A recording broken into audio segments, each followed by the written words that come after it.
Hi everyone, I'm here with Oliver Chesher, who's the managing director of Galibier, who's a PR company. I know he's operating in the financial services space and have done a lot of PR work. Oliver, thanks very much for joining me. Really appreciate it. Thanks, Chris. I suppose I wanted to talk a little bit about PR issues in general. And obviously, I've spent a lot of time working in the collection space, the credit risk kind of space. You work in the PR space. And I suppose the first question was perceptions matter and perceptions around particularly collections and financial services matter. I mean, do you think there really is a big sort of like PR issue and brand issue we're battling against to a certain extent? If you ask the question, is the collections industry as a whole in the UK facing a PR crisis? I wouldn't say crisis, but certainly in terms of reputation, in terms of how it's perceived, then I suppose it depends who you ask. What's really interesting is when you think about the definition of PR, and obviously it stands for public relations, every collections business I've worked with, and since I set up Galibier in 2013 and long before that and since, I've worked with all the biggest BPOs and asset management, debt management, mortgage servicing firms that you can think of. And in every case, what they hire a PR firm for isn't to deal with the public at all. It's for B2B campaigning. It's to promote and publicize and market their services to lenders. And obviously the lenders are the key stakeholder commercially to these firms, but they're not technically the public. And in terms of how a BPO, for example, runs a PR campaign to talk to lenders, arguably, they're all very good at that. And if you read any of the financial services trade press, what the collections firms are up to, what their USPs are, you see their marketing messages where they talk about how effective they are and so on. But how they're perceived by the public, more specifically the sort of the borrowers, perhaps even the borrowers who have fallen into arrears and who are on the receiving end, if you like, that's very different. And there's often a disconnect because as a collections business, you want to sell your services to the lender as being the most effective. You want that lender to know that if you put your portfolio, if you put your debt book in our hands, you'll get paid. We will collect. On the other hand, of course, the people who may be in financial distress, there's a duty of care to those people. And more often than not, of course, those people will perceive the collectors as the bad guys. It doesn't help that there's been this terrible trend of poverty porn TV shows, can't pay, we'll take it away, and so on. When in fact, in my experience, the best collections businesses aren't the ones that use these heavy-handed tactics. They're not the ones that use the sort of tricks that you see on the telly or that you see in Guy Ritchie films. They are the ones that have very strategic forbearance plans. They're the ones that play the long game and think far ahead, because often the vast majority of people that fall into financial distress, they're not delinquent, to use an industry term, of their own volition. They're often in a situation that's not of their own making or that they wish that they weren't in. So strong arm tactics are pointless. And of course, inside the industry, we know this. So yes, but the good news is there's a lot that can be done. That there is a lot of ways of addressing the negative perceptions.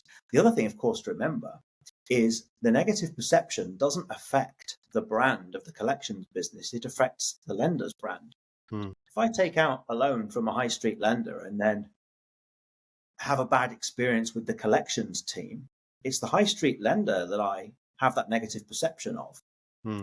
I have that bad experience with. So they're the ones that need to think about the risk to their reputation. How do you think we go about addressing that? Because the regulator certainly got involved since 2008. The bank's done a huge amount of work around making their processes more customer-centric, making them more sort of customer-focused, and the regulators help with that. But some of the perceptions there, and like, how do we go about changing perceptions? Because it adds an awful lot of complexity, potential for additional regulation, bad press, bad brand, all of those things are sort of like out there, and all that adds cost to businesses. Like, how do we best think about changing hearts and minds to a certain extent? Is it a language thing? Is it getting out, being in the media? As a professional, what's your kind of view on like how best to think about it? It is a difficult thing, isn't it? Because like I say, there's that disconnect that if I'm a big BPO and I want to win a contract with an investment bank, my message to that investment bank is our collection strategies are 100% effective, not 100%. You know what I mean? They're totally effective. We will collect no matter what. We will deliver the highest proportion of receivables, no matter how toxic the debt book, blah, blah, blah. Then, of course, that in the public eye portrays a certain ruthlessness Yeah. that doesn't fly very well with the guidance that the FCA has put in place. We had TCF, and of course now we have every subsequent generation of FCA guidelines. But even that's not enough. I would say that it's incumbent on the industry to go above and beyond just what the regulator is saying. That I think we've seen now in the age of social media, where there's a lot more transparency and there's a lot more sort of clarity around what works and what doesn't work and so on. We've seen that, like I say, that the collections businesses that actually engage on a human level are far more effective than the ones that just default to the threatening behavior, which in a vast majority of cases isn't going to work. Yeah. Do you think there's a way of getting out there to get that message across and get that balance across? You're right that the media landscape's changed dramatically, hasn't it? With social media, back in the day, used to be 3 or 4 channels of TV. I remember that. These days, it's just fragmented hugely, and it's become much more complex. Imagine from your point of view in terms of how do you get the message across? But it's probably more targeted. The ability to target is probably greater as well. That's very true. Yeah, absolutely. Everything we do is very targeted. One misconception we always address is PR does not stand for press release. Yeah. We don't simply do our business by creating a press release and pumping it out into the ether and seeing where it sticks, which I know agencies did. That's what they traded on decades ago. Everything we do absolutely is very targeted in terms of we will look at who our audience is, what channels they consume, what media they read, how best to engage them. And that's the key thing. That what's central to a PR strategy, and what I think is also central to a collection strategy, is engagement. That's a much more definitive sort of description of what we do in PR than, like I say, than putting out press releases. And that's where I think the best collection strategies stand up. Is that, and one of the previous interviewees on your channel said it very well, that even in today's era of automation, where you can communicate in lots of different ways via digital media, using AI and using automation and so on, the best collection strategies are the ones that still involve that human understanding, human intervention, a really skilled, experienced and empathetic human dealing on a case-by-case basis with the borrowers. These are all PR strategies, and the ones that use those kind of tactics, those kind of techniques, are actually the ones that deliver the most successful collection strategies, even on the most non-performing debt books. Yeah. How have you seen that landscape kind of change in terms of obviously different channels, but like use of different channels as well? So, for example, I mean, are you seeing one thing that's more dominant than other, or is it? I'm not sure what you're seeing. You're at the sharp end of that, really. We're absolutely seeing more. This is a really interesting question, because this is where, again, we start to look at the definitions and the sort of the breadth of what PR entails. Because when I started doing PR in the collection space, it was very much a BPO hires us, the agency, to promote and publicize its services to the lenders. So it was very much, it was a marketing driven campaign. And so we were using channels like trade press, sponsorship, awards, events, and so on to raise the profile and to build a brand and a reputation for that client. Whereas to me now, to us here at Galibier, we always look at PR much more holistically in terms of engaging all of the stakeholders. And the stakeholders, they could be the regulator, they could be, of course, the lender, which pays the client the money, but it could also be the end users, if you like, in this case, the consumers, the borrowers. And then again, you would segment that audience. There are some big borrowers. It's resi. Could it be resi, commercial, performing, non-performing? There's lots of ways of segmenting and breaking down your audience. And then, of course, how you target them. So I suppose the message here is PR is distinct from marketing. Sometimes and often, very often, we are engaged by a head of marketing because they want that promotion, that reputation and brand building support. And that's something that we're very good at. But sometimes we are engaged for something that is actually nothing to do with marketing. It's more of a stakeholder engagement program. And I think that's relevant to this conversation, because I think one of the big things that could be improved in this industry is financial literacy, financial inclusion and financial literacy. And that's not a product or a service. That's not a marketing objective at all. It's an engagement objective. It's an education objective. And that's something that I think a team of PR professionals can really add value on. Yeah, that's a real value add that we could add, right? Yeah, sorry. It's a huge value add. But the difficulty is to get down to brass tacks commercially, who's going to pay for it? And this is really interesting because the last client, for example, that we did a financial literacy campaign for was an NGO based out of The Hague. Mm. The big banks, yes, they do. They often talk a good game about financial literacy, and they might have billboard campaigns, and they might say, yes, we support financial literacy education or what have you. But then you'll see them spending millions on sponsoring F1 or an art gallery in the Emirates or whatever, but they're not spending millions on actually engagement campaigns to really push financial literacy into the communities. Mm. And this goes to something that Andrew Rabbit said, the CEO of Incuto. The credit union space are very good at telling people and helping people with financial literacy, but they don't have the budget. There's no single credit union in that sector that has the might of a high street bank that actually can fund a PR campaign to promote financial literacy. Mm. So that's something that I think is lacking. Is who's going to come together and say, this is a campaign that we need, this is how we, and to do it nationally. A lot of this is about listening. It sounds like it's changed from being telling to listening even more over the last few years, right? So you're having that engagement kind of conversation, even within the PR. But I suppose that also what you're saying is almost like you've got almost like a PR at one side, which is very brand related, and then that links through to marketing, which then gets into a little bit more sort of product specific, and then that goes into sales almost, which is very like, trying to get product out there, and the funding tends to go towards the sales piece because it's very measured. Whereas actually, if you don't, unless you're doing the brand piece, then you don't get to the other piece as well. Absolutely. And if I'm honest, in financial services, the vast majority of stuff that we as a small specialist PR agency get hired to do is commercial. It's driven by sales. There's no getting away from it. We have to justify ourselves and our fees.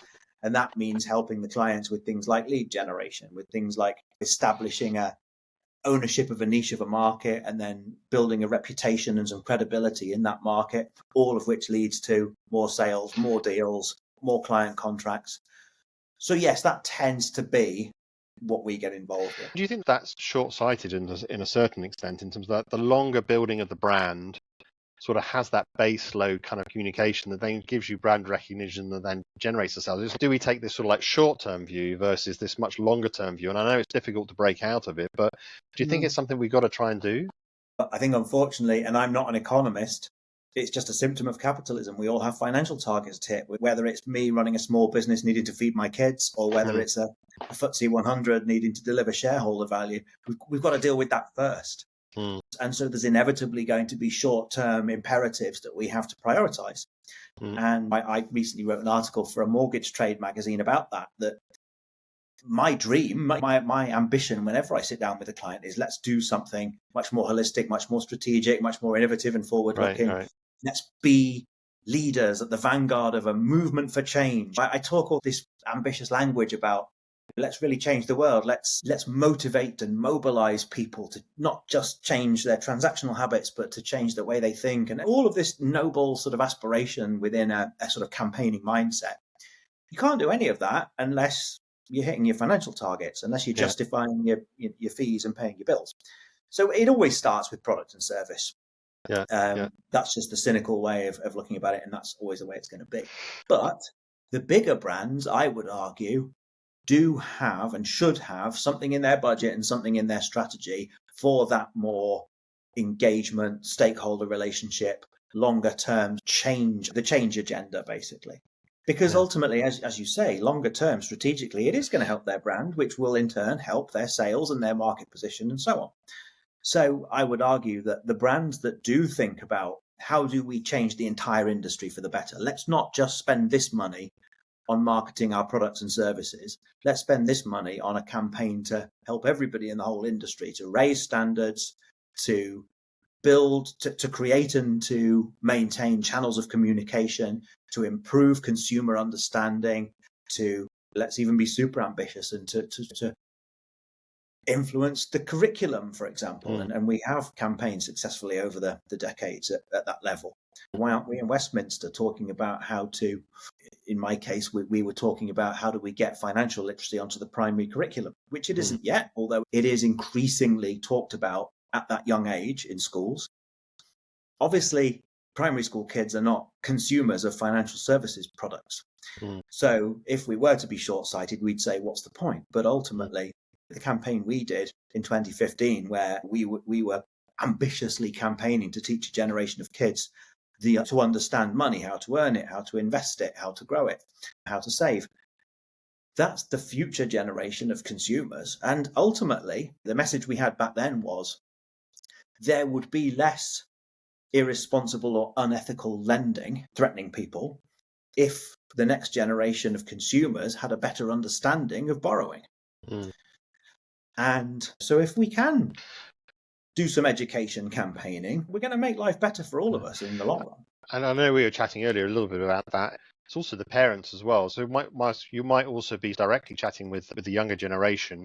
There's also that indirect kind of a influence over the parents who might have more immediate kind of concerns as well. Does that sort of thinking come into how you think about campaigns? Absolutely, it does. I mean, we talk about in campaigning when we're segmenting our audiences and we're segmenting our stakeholders and we're looking at who primarily are we trying to influence, whose minds or behaviors are we trying to change with a certain campaign. It's not just the people themselves, it's what we call the gatekeepers. And obviously, in a lot of cases, we do a lot of education campaigns and we do a lot of work in the education sector as well as financial services. And more often than not, parents are a primary stakeholder because of the influence that they have. And so absolutely, it would be a big component of any campaign to not just think about today's consumers, but also to think about the people that influence tomorrow's consumers. The long-term thinking strikes me as also a bit of a comment on the strength of the economy to a certain extent, or the strength of a business. So if you've got, I think back like 20 years ago, or maybe even longer than that, maybe it's 40 or 50 years, I don't know. But you think about there when margins used to be higher in some industries, and there was a little bit more money going around. It feels at least there was more of that long-term thinking, and certainly we've been through a lot with COVID. I do think recently, and the crashes we've had. Things feel a little bit tighter, and I'm not sure if that's fair or if that's just me getting old, but it drives you towards being much more like short term versus long term, and I think you'll see it, right? You probably see it more than me. Absolutely, I couldn't agree more. I'm not a young man. Certainly, I've lived through a few recessions and traded through at least a couple. And actually, I got my first big BPO client just after the 2008 recession.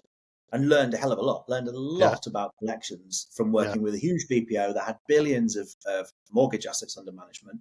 And I saw how they did what they do and continue to do very successfully. And I obviously can't name names, but what I've seen in the last 4 years in my sector, in agencies, whether it's PR, digital advertising, brand, creative, in the sort of creative agency sector, we've had such a tough few years of just general trading environment that we've had to think short term. And that was the theme of the article I wrote most recently, which was, I totally understand how I, as a salesman, am going to struggle to try and talk clients into doing all of these grand, ambitious campaigns when they, just like me, have got next month's financial target to think about. And until that's sorted, absolutely. There is less, unfortunately, time, budget and strategy bandwidth to think about these bigger, more ambitious things. That's not to be entirely negative and to say that kind of thinking has gone away. It's definitely coming back. I've seen in the last 6 months people coming to us at the agency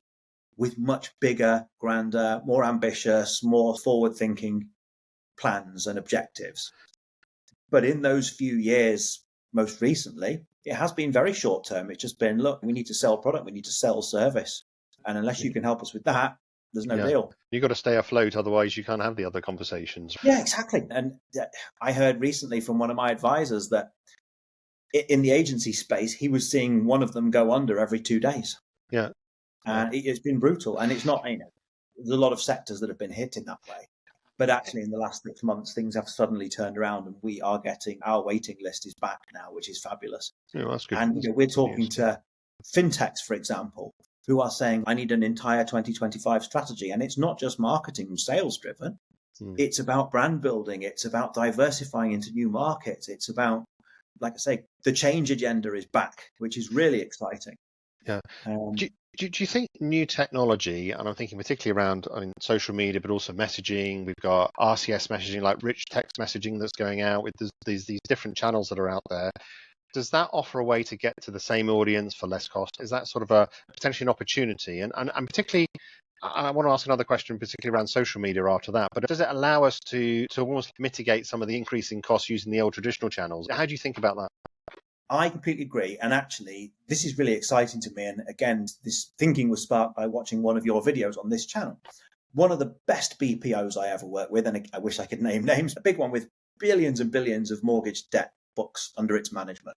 I learned from them that if you embrace robotic process automation, AI, all of these technologies to streamline and reduce costs, what that then allows you to do is actually invest in human resources, which is your USP. That's that's the territory that you can then own. You can get the best people and free them up to do what their huge brains are capable of doing that no automation could. And like I said, it's that human intervention, that human understanding, empathy, so that the people are not doing process all day. They're actually able to go out into the field or in the call center via whichever channels are at their disposal and actually work with the customers to achieve a favorable outcome. And certainly in the case of this one BPO, this is what they managed to do. They managed to keep their costs down by using technology, and yet they were still able to hire and pay the best people. And those brilliant people were delivering fantastic payback on some really badly non-performing debt books because they were able to go out and one-to-one engage with the borrower and come up with really clever, empathetic, forward-thinking strategies to help those people individually out of their financial difficulties and to deliver the return for the lender. And what about engagement? I suppose we've definitely moved beyond letters and direct mail marketing. As in that case, we moved beyond letters. I think we've moved beyond TV. Seems to be to certain extent that's been completely fragmented to a certain extent. It's just everything's just spread thinner. But then you've got like new channels coming up. I look at TikTok as an example and just like how addictive it is, how dominant it is. Do you think we're making enough of that to get our message across? And how easy is it to leverage it, really? It's really interesting, actually, because we get clients often saying, we don't have a strategy for TikTok. We simply don't have a plan. How do we use TikTok? And the answer is quite often, why do you need to? Let's work backwards to why. Who are you trying to engage? Who are you trying to influence? TikTok is rapidly increasingly and very impressively powerful in ways that I couldn't imagine. It's a huge learning channel, for example. People are going to TikTok to actually get information. It's not just entertainment. People's political decisions are influenced by TikTok. The power of the platform is immense. But in B2B communications campaigns, we would often reassure clients and say, you don't need it, really. If you're trying to sell BPO technology to an investment bank, you don't need to worry about TikTok. The lender, on the other hand, absolutely, they should have a strategy. And we have. I, by the way, am not of that generation or in any way a professed expert. We have people in the team that are. And it's about knowing when you don't need to employ certain channel. Every time a new social media channel springs up, you often see a sort of a gold rush of marketing directors springing to embrace it. And quite often it turns out not to be relevant or needed.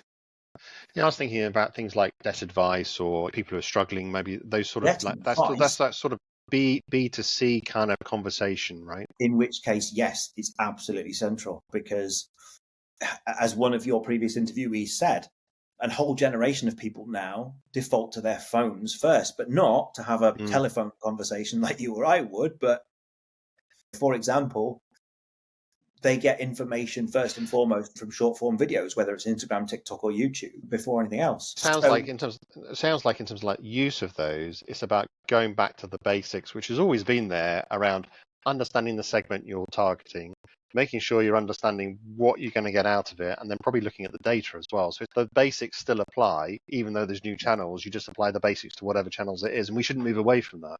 Looking at the data, that's a really interesting and powerful point, which is that there's a cliche in marketing. Obviously, a lot of our clients are chiefs of marketing. The cliche being that 50% of it works and 50% of it doesn't, but I don't know which is which, so I invest in the whole lot. Hmm. But actually, that's increasingly changing, because now with analytics, we can see in a very targeted way exactly what's working and what's not. Hmm. And social media campaigns are entirely trackable. Hmm.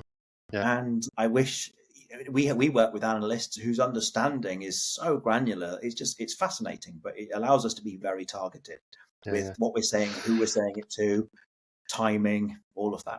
So I suppose just talking generally around financial services as much around the collections process, but generally around financial services, what do you think the 3 or 4 strong messages we've really got to get out there in terms of looking at that long-term view in terms of benefit to society, benefit that can really augment brands? What's your kind of view on that?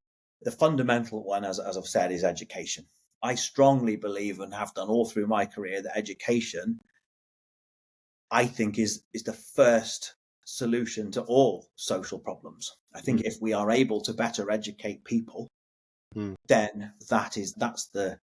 And by the way, the NGO that I work with on the financial literacy campaign, they were working in something like 134 countries, and they had case studies from war-torn nations in West Africa, for example, where the president would say, the secret to peace and freedom is teaching our kids to understand money. And that really stayed with me. And I thought, yeah, we take our peace and freedom for granted, but we still have some way to go in terms of teaching our people to be better with money. Yeah. So I think there's a journey there. And I do think that is a PR objective in its broadest sense. If you're going to engage your public, then I think, like I say, time and budget and strategy needs to be devoted to educating.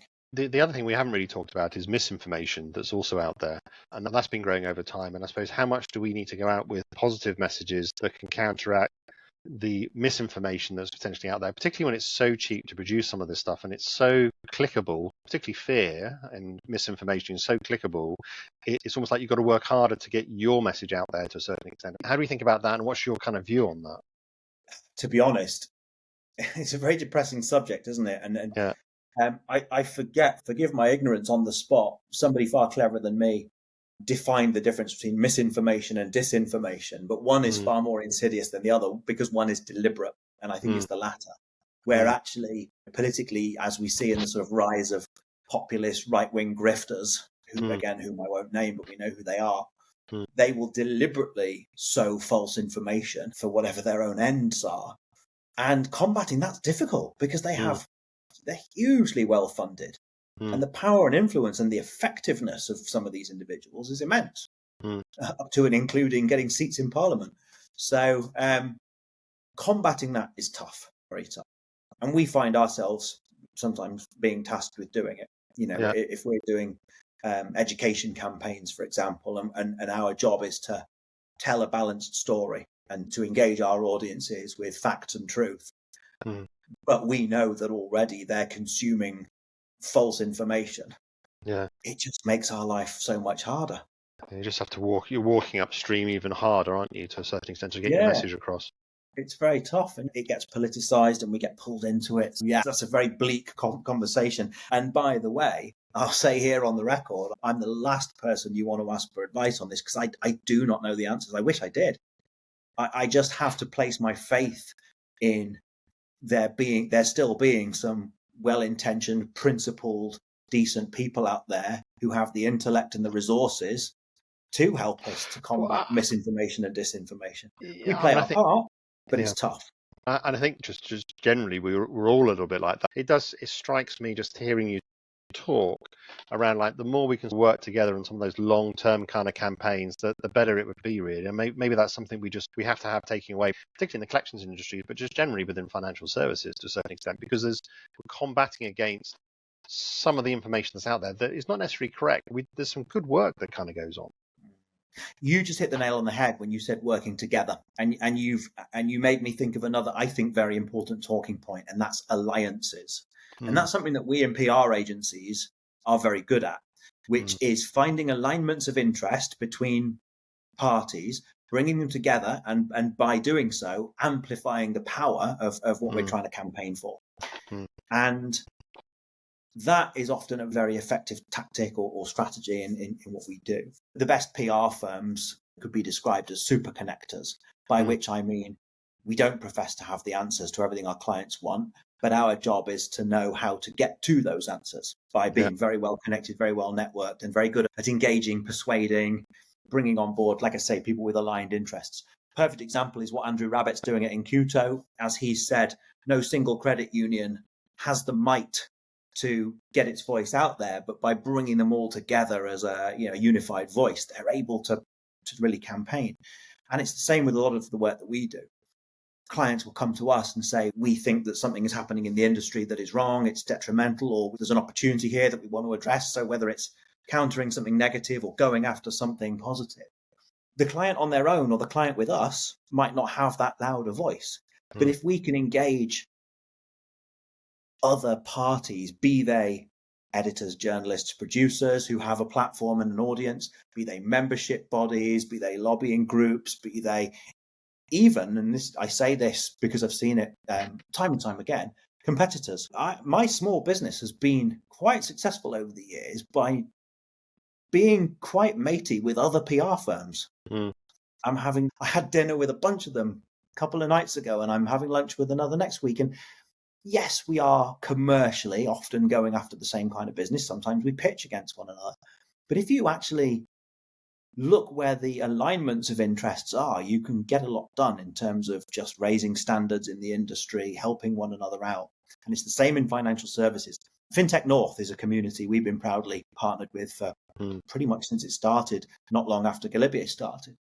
And that's a very good example of how, on paper, a lot of the fintechs or other sort of businesses in their ecosystem are competitors. They're competing against one another. A payments platform, for example, is going into a market where there are other payments platforms or lenders, for example.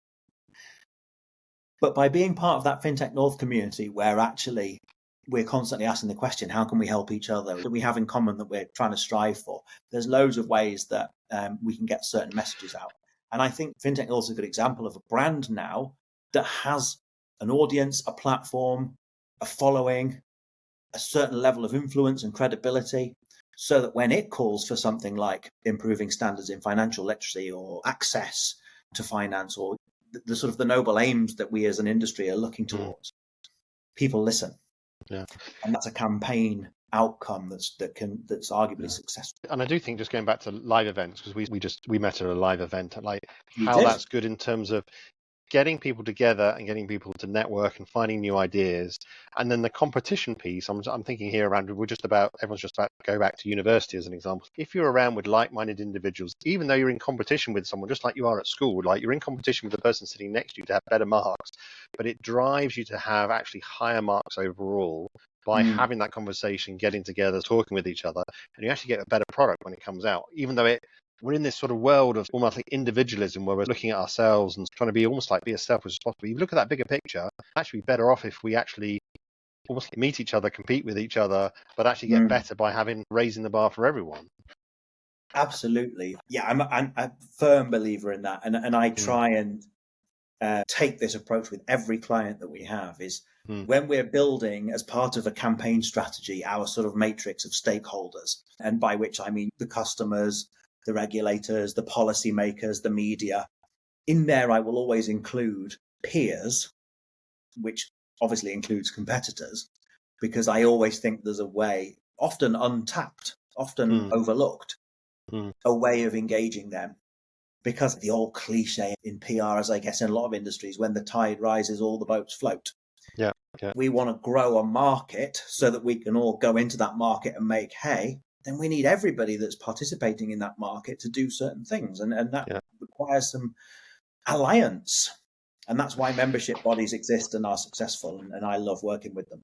Yeah, I mean, for me, just hearing you talk, it goes back to having that kind of optimistic outlook, working together, putting things together, and having a bit of that longer term outlook as well. And so it seems like there's opportunities. Where do you think we'll be in 5 years? What's your kind of hope in terms of where we'll be in sort of 5 years' time? Long time away, it feels like these days. Yeah, I was going to say, if I was even a GCSE level economist, I might have more confidence in answering that question, because, of course, what I've learned from the last 5 years is lots and lots of unexpected things can happen, and they are not always good.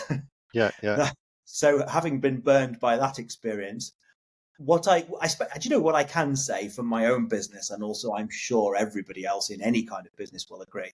Those of us that are still here today trading, which I'm delighted you and I are, and so are all our clients and the people that we work with daily, have learned resilience. Yeah. Because we've all been through some very unpleasant experiences. Yeah. And when I look at the businesses that traded their way through the 2008 global financial crisis, and then look at what they learned and how they subsequently applied it, I think there's a whole new cohort, a whole new generation of people who similarly will now go into the next 5 years a bit, yes, hard bitten. One of our speakers at FinTech North said, we've got the scars on our backs, which I thought was a fairly visceral analogy, but that's something we all have in common. We've all got the scars on our backs. And that, I think, creates an environment now in which we are a bit more patient and open with one another. And like I say, during the tough times, I was more inclined to talk to a fellow agency founder quite candidly and say, oh, we're struggling a little bit here, than perhaps I would have been in 2019, when I might have naively and arrogantly said, oh, we're fine, I'm going to keep you at arm's length because you're after my dinner, I'm after your dinner. Yeah. So I do think actually we are entering into now a period where people are more open to those alliances, those partnerships, those frank and candid conversations about, yeah, we've been through what you've been through. Let's see if we can help each other. We've all learned the same lessons. So I do hope that will lead to something positive. I'm seeing it for sure. Yeah, it certainly sounds like a good thing, and I hopefully, at least anyway, certainly the collaboration piece, I think is, I mean, we could make a massive difference in the industry. Really, we could. If we foster that collaboration mindset, yeah. Oliver, thanks very much for making the time. Really appreciate it. Some fascinating insights there around how to think about PR in our industry in particular. I think is particularly important, and how we just think about adopting it and maybe like collaborating a little bit more around some of those longer term plans. So, Oliver, thanks very much. Pleasure. Lovely to talk. Thanks, Chris.